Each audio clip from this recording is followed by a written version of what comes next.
Hello friends, मेरा नाम है एडवोकेट हरकिज़ा। मैं एक प्रैक्टिसिंग एडवोकेट हूँ। मैं जुडिशरी प्री और मेंस की क्लासेस लेती हूँ। जैसा कि आपको पता है कि कोविड-19 की वजह से सारे एजुकेशनल इंस्टीट्यूशंस बंद हैं। इससे मुझे फील हुआ कि इससे लॉ के स्टूडेंट्स को काफ़ी नुकसान हो रहा है, क्योंकि मैंने भी अपने स्टूडेंट्स को ऑफ दिया हुआ है। आपका फर्दर नुकसान ना हो, इसके लिए मैं आपके लिए लेके आई हूँ कुछ ऑनलाइन वीडियोस, जो कि आप मेरे चैनल कोविड-19 ट्यूटोरियल्स पर देख सकते हैं।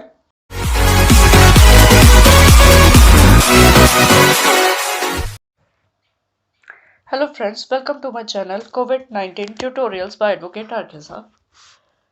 आज का जो हमारा सब्जेक्ट है वो है the Indian contract act of 1872। तो आइए शुरू करते हैं। सेक्शन 1 बात करता है शॉर्ट टाइटल की। जो ये एक्ट है उसे कहा जाएगा the Indian contract act of 1872। इसकी कमेंसमेंट दैट इज ये फोर्स में आया था ऑन फर्स्ट डे ऑफ सितंबर 1872। अब सेक्शन 2 में है इंटरप्रिटेशन क्लॉज। इसमें वो सब टर्म्स डिफाइंड है जो कि पूरे कॉन्ट्रैक्ट में यूज की जाएंगी। तो आइए देखते हैं कौन कौन से टर्म्स इसमें कवर्ड हैं। क्लॉज ये बात करता है अबाउट द टर्म प्रपोजल। जब एक पर्सन सिग्निफाई करता है किसी दूसरे को अपनी विलिंगनेस कुछ करने से या कुछ ना करने से, ताकि वो अपनी इस एक्ट या एब्सटिनेंस से किसी पर्सन से असेंट ले सके, तो इसे कहा जाएगा प्रपोजल। फॉर एग्जाम्पल, एक कहता है कि मुझे 2000 रुपीज़ में अपना रेडियो बेचना है। तो ए का जो ये स्टेटमेंट है रेडियो बेचने का 2000 रुपीज़ में, वो बन जाता है प्रपोजल। बट वो सिंपली ये कहता है, कैजुअली एक स्टेटमेंट देता है कि मुझे अपना रेडियो बेचना है।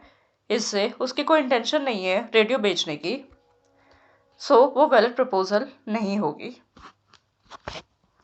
क्लॉज बी में डिफाइंड है the term acceptance and promise. वो पर्सन जिसे कि प्रपोजल दिया गया है वो अपनी असेंट सिग्निफाई कर देता है उस प्रपोजल पे, वो कहा जाएगा कि उसने इस प्रपोजल को एक्सेप्ट किया है। प्रपोजल जब एक बार एक्सेप्ट हो जाता है वो बन जाता है प्रॉमिस। वापस चलते हैं रेडियो वाले एग्जांपल पे। ए ने बी से कहा कि मुझे 2000 रुपीज़ में अपना रेडियो बेचना है। तो बी कहता है कि ठीक है, मैं विलिंग हूँ आपका 2000 रुपीज़ में रेडियो लेने के लिए।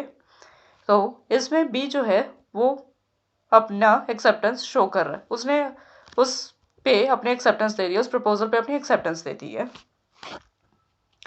क्लॉज सी बात करता है about the term promisor and promisee. Promisor वो पर्सन होता है जो कि प्रपोजल रखता है। जैसे उस रेडियो वाले एग्जांपल में ए ने कहा था कि मुझे 2000 रुपीज़ में अपना रेडियो बेचना है। तो उस सिचुएशन में ए जो है वो है हमारा प्रोमिसर। प्रोमिसी वो पर्सन होता है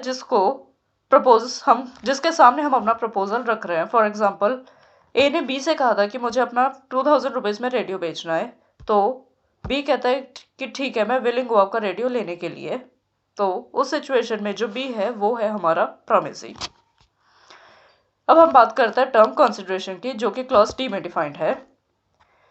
जब प्रोमिसर के डिजायर पे कोई प्रोमिसी या कोई और पर्सन ने पास्ट में कुछ एक्ट किया है या नहीं किया है, या प्रेजेंट में वो कुछ एक्ट कर रहा है या नहीं कर रहा है, या फ्यूचर में वो कुछ एक्ट करेगा या नहीं करेगा, उसको कहा जाता है consideration for the promise.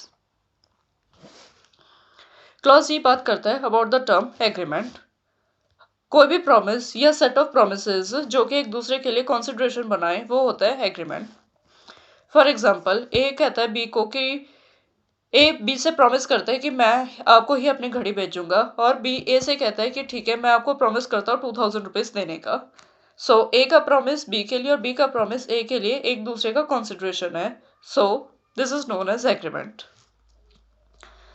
F clause F में बात की गई है about the term reciprocal promise.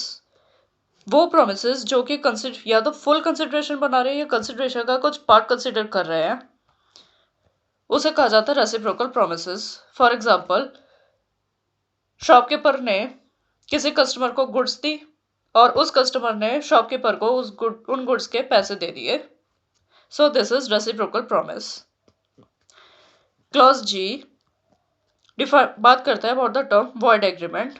वो एग्रीमेंट जो कि आप किसी लॉ द्वारा इन्फोर्स नहीं करा सकते हैं, वो होते हैं void agreements. For example, marriage पे आप किसी तरीके का अगर आप रिस्ट्रेंट लगा देते हैं तो वो वैलिड नहीं होगा, वो होगा हमारा वॉइड एग्रीमेंट। बात करते हैं अब कॉन्ट्रैक्ट की, टर्म कॉन्ट्रैक्ट की, जो कि डिफाइंड है क्लॉज एच में। कोई भी एग्रीमेंट जो कि लॉ द्वारा इन्फोर्सेबल है वो हो जाता है हमारा कॉन्ट्रैक्ट। फॉर एग्जाम्पल, रेडियो वाले एग्जाम्पल पे वापस चलते हैं हम। उसमें अगर ए की तरफ से या बी की तरफ से कोई ब्रीच हुआ है कॉन्ट्रैक्ट परफॉर्म करने में, तो जो एग्रीड पार्टी है वो कोर्ट ऑफ लॉ में जा सकती है कि मुझे वो रेडियो चाहिए या मुझे डैमेजेस या कॉम्पनसेशन पे करी जाए। क्योंकि ये कोर्ट में हम इन्फोर्स करा रहे हैं तो वो बन जाता है हमारा कॉन्ट्रैक्ट। अब बात करते हैं क्लॉज जे की। वो कहता है कि एग्रीमेंट जो कि एनफोर्सेबल है एट द ऑप्शन, जो कि एनफोर्सेबल लॉ द्वारा at the option of one or more of the parties but not at the option of other or others, ये होता है वॉइडेबल कॉन्ट्रैक्ट। फॉर एग्जाम्पल, मैं हूँ, मुझसे किसी ने कॉन्ट्रैक्ट किया बट जो मेरी कंसेंट है वो ली गई है किसी फ्रॉड से या कोहर्जन से।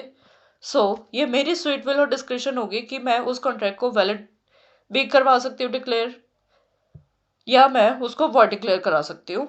सो वो जो कंसेंट है वो वॉइडेबल होगी मेरे अपनी डिस्क्रिप्शन पे। क्लॉज जे, वो कॉन्ट्रैक्ट जो कि एनफोर्सेबल नहीं है लॉ द्वारा, वो बन जाता है वॉइड। और वो वॉइड कब होगा? When it ceases to be enforceable.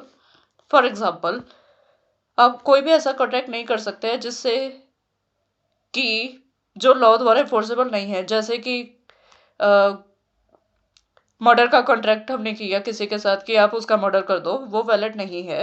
या कोई एक कॉन्ट्रैक्ट हुआ है कि आप टॉर्ट कमिट करो किसी के खिलाफ, किसी को डिफेम कर दो एक्सेट्रा, ये वैलिड नहीं है। Thank you.